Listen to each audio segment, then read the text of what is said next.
May tawag mo. May yung bari oh.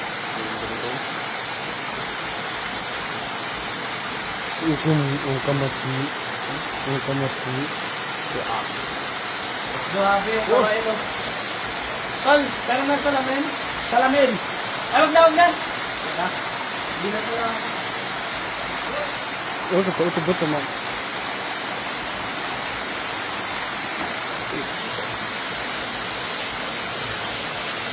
Marilla.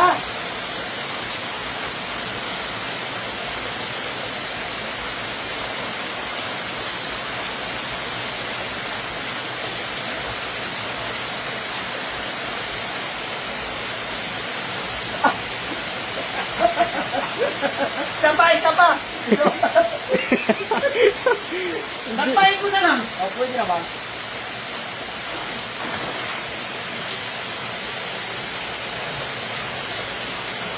Tapos.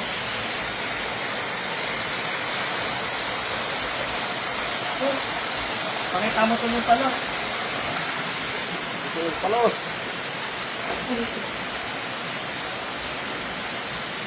Ito ano? Iagis mo? Hindi ba ka makawala? Kaya na yun. Taas, ba't mo yun? Oo nga no. Tara, akit pa tayo. Akit kami doon, tol. Grabe yung karail, oh. 3 na po yung nauli namin palos. Tara, tol. Mataas. Grabe yung karail.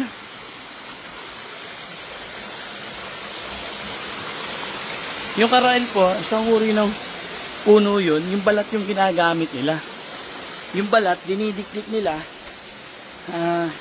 Tapos kinakatas. Sinaunang pamamaraan pa po nila yun. Galing pa sa kanilang mga ninuno. Palos lang po talaga.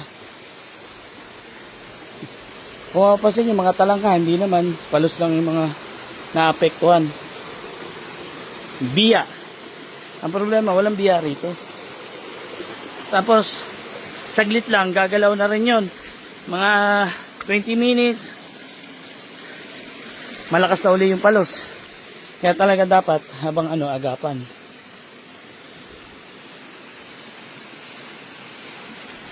Dito.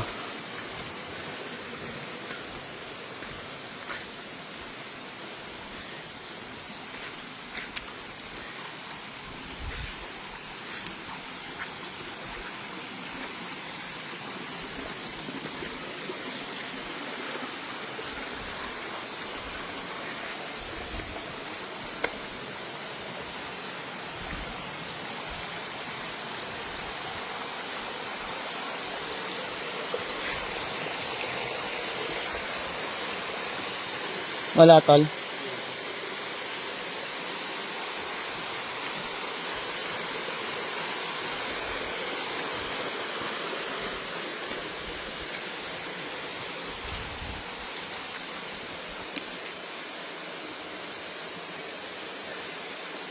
Wala. Sa taas. Tol, ikaw na lang tumingin. Sabihin mo kung meron. Ganda rito.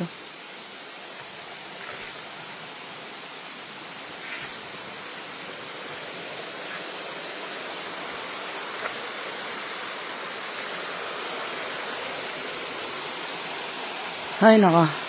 Meron!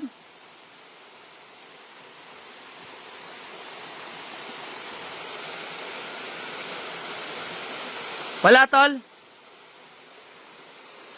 Wala na. I-adobo natin sa gata. So kung makatikim ng adobo sa gata na palos, tapos manghang. Yung manghang na manghang. Ganda ng puno. Ang laki. Wala doon. Okay na yan, 3 na eh.